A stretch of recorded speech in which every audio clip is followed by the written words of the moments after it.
Good evening. This is Shankar from Global Intelligence Network. Not just headlines, but the pulse beneath them. Not just noise, but meaning. Because in geopolitics, what looks distant is often deeply connected. At first glance, I see Greenland and war on Iran seem worlds apart. But today, a startling geopolitical bridge is emerging. Experts now suggest that the United States' conflict with Iran is indirectly reviving a controversial ambition, acquiring Greenland. This isn't about land, it's about leverage. Back in January, Trump's demand shocked NATO, especially Denmark. Now the Iran war has brought that demand back into sharp focus. Here's the fault line, a widening divide that threatens to redefine global security. When Washington escalated against Iran, key NATO allies refused support. No bases, no airspace, no warships. That refusal has exposed a deep fracture inside NATO. Trump did not mince words. He publicly criticized allies for failing to back the US. He praised Gulf partners like Saudi Arabia, Qatar, and UAE, but even admitted friendly fire losses involving Kuwait. Message clear. Alliances are being remeasured in loyalty, not legacy.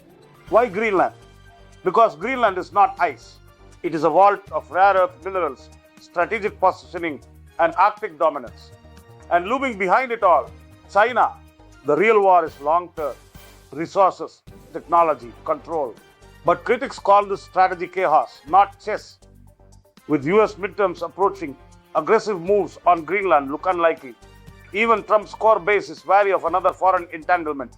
Trump is now reportedly considering pulling US troops from NATO countries, even exiting NATO.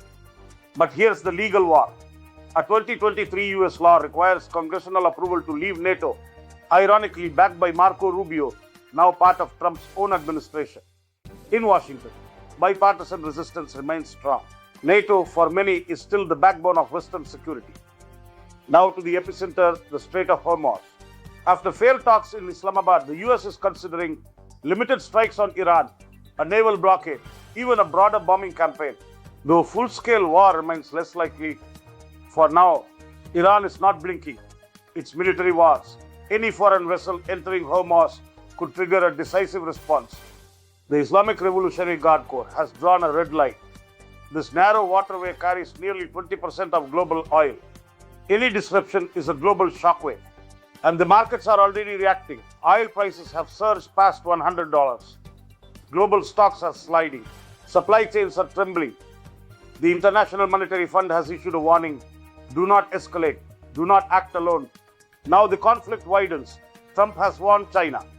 Any military support to Iran will trigger a 50% tariff. Intelligence suggests possible Chinese weapons support, though Beijing denies it. This is no longer regional. This is a power triangle. US, Iran, China. Saudi Arabia has raised alarms over drone attacks allegedly from Iraqi territory. Energy infrastructure has been hit and restored, but the message is clear. The region remains volatile, even under ceasefire. The 21-hour Islamabad talks failed. The core issue, Iran's nuclear program. The US demands limits, Iran refuses. Both sides claim openness to talks, but trust is broken. Trump has now turned his fire towards Pope Leo XIV, calling him weak on crime and too liberal.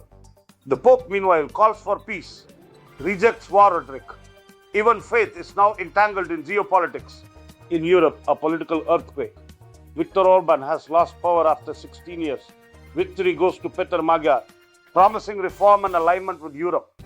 A shift away from nationalist politics. A signal to the West. Let's be blunt. This is no longer just about Iran, or oil, or NATO. This is about power, alignment, and the architecture of the next world order. The world is not breaking. It is rearranging itself. Old alliances are fading. New equations are forming. And somewhere between ice and fire, Greenland and Hormuz, the future is being negotiated. This is Shankar. Stay aware, stay anchored, stay ahead. Because history is not written in the future, it is unfolding right now.